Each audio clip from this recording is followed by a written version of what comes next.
Have you ever checked your blood pressure, seen numbers like 140, 150, or 160, and felt your heart jump from fear more than from the pressure itself? If this has happened to you, you're not alone. Thousands of people end up in the ER because of a spike that could actually be solved at home in minutes. And the crazy part, almost no one explains why it happens. Before we go on, hit that subscribe button right now, because today I'm going to reveal something that can completely change the way you understand your blood pressure. Let's continue. Picture this. It's a normal day, no warning. You get a headache, some neck tension, or you just feel strange, uncomfortable, worried. You check your blood pressure and bam, 150, 160, 15 or 16. Immediately your brain goes wild. Is this a stroke? A heart attack? You panic. You rush to the emergency room. And when you get there, surprise, your blood pressure is even higher. Here's the shocking part. Many people who repeat this cycle over and over don't actually have chronic high blood pressure. They have something else. Today I'll show you how to tell the difference, understand what's happening in your body, and most importantly, what you can do to bring those spikes down in just minutes without falling into the fear ER loop. Leave a comment if this has ever happened to you. I'm sure it has. What nobody explains. There's something else you need to know here. Your blood pressure doesn't exist in a vacuum. It's constantly reacting to what's happening around you. Think of it like a car engine. When you press the gas, the engine revs. When you relax your foot, it slows back down. Your body works the same way.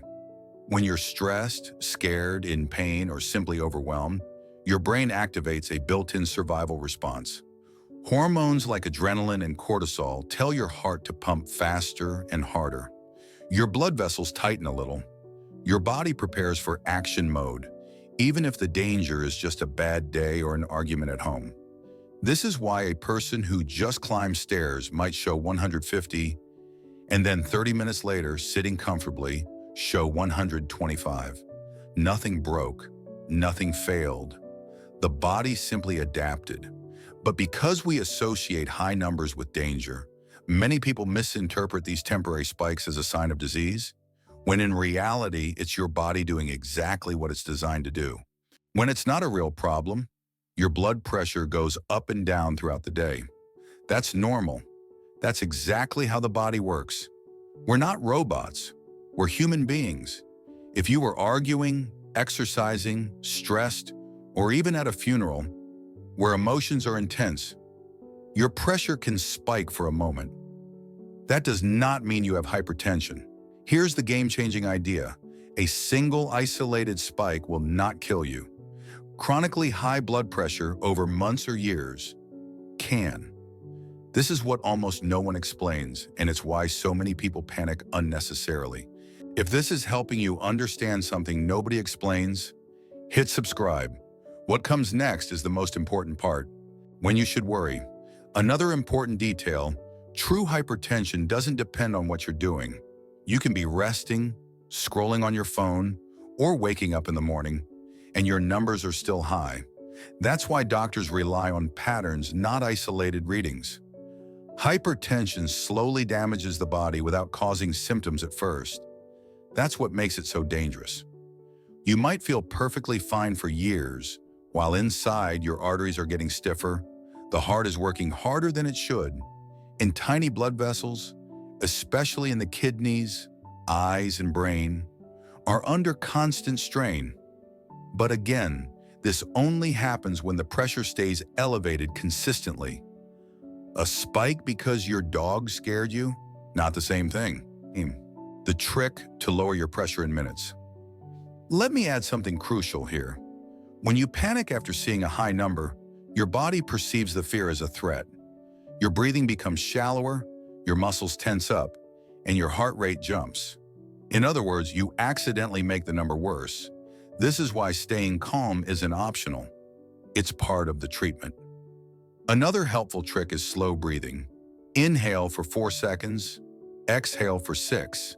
This stimulates your parasympathetic nervous system, the brake pedal of the body, and it can lower your pressure by 5 to 10 points in just a few minutes.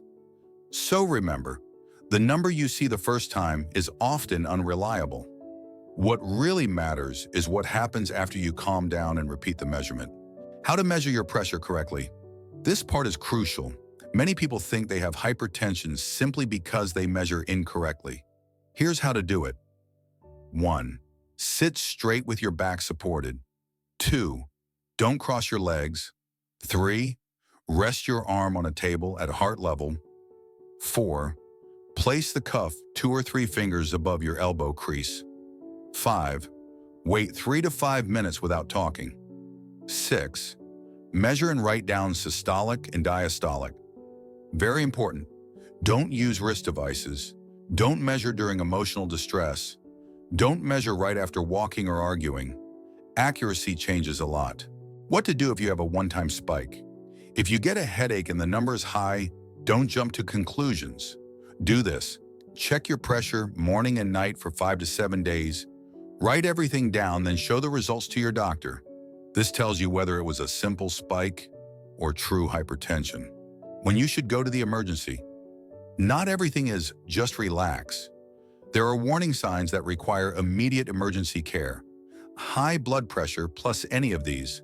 Chest pain, tight, burning, heavy. Sudden shortness of breath. Numbness or weakness in any part of the body. Trouble speaking or sudden confusion. Blurry vision. Extremely high readings like 200 to 220. Here the number isn't the main issue. The symptoms are. It could be a heart attack, a stroke, or something serious. What if I really do have hypertension? Let's go a bit deeper here. Hypertension is extremely common, but the good news is that it's also one of the most treatable conditions in medicine. Even small changes can create huge improvements. For example, losing 5 to 7% of your body weight can drop your pressure by 5 to 15 points. Just 30 minutes of walking a day improves blood vessel flexibility. Reducing sodium can lower your average numbers within a week. Sleeping better reduces morning spikes dramatically. Medication is not a failure. It's a tool. And often, once habits improve, people can reduce their dosage or even come off medications under medical supervision. The key is consistency, not perfection. Here's the takeaway. Most blood pressure spikes are not dangerous. They're normal reactions to stress, pain, or emotional moments. What truly matters is the constant, everyday pressure. Now you know how to tell the difference, how to measure correctly, and how to bring your pressure down in minutes without panicking. If this video helped you understand your health in a clearer, simpler way, make sure to subscribe. More content like this is coming. See you in the next one.